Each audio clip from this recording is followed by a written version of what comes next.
নমস্কার বন্ধুরা, এক মুঠো স্বপ্ন চ্যানেলে সবাইকে স্বাগত। আজ বানাবো আমি কাঁচা কুমড়ো ভর্তা।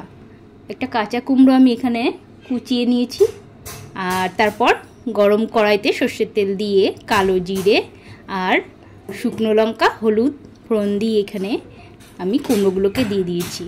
এরপর এখানে দিয়ে দেবো স্বাদ মতো লবণ। লবণটা দিয়ে এখানে ঢাকা দিয়ে দেবো সিদ্ধ হতে।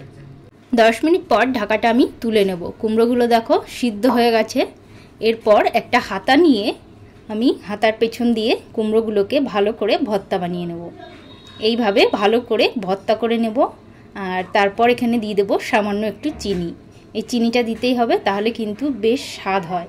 এরপর ভালো করে নেড়ে চেড়ে আমি এটাকে টানিয়ে নেব।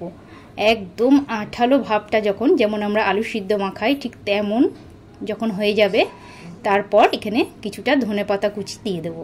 দিয়ে আবারও একটু নেড়ে চেড়ে ভালো করে টানিয়ে নেব। দেখো কতটা আঠা হয়েছে। ঠিক তখন এবার নামিয়ে নেব। তো এইভাবে যদি কাঁচা কুমড়ো ভর্তা করা হয় তাহলে কিন্তু খেতে ভীষণ ভালো লাগে। গরম গরম ভাতে এক থালা ভাত নিমেষেই শেষ হয়ে যাবে, এত স্বাদ হয়। তো সবাই ভালো থাকবে, সুস্থ থাকবে, টাটা।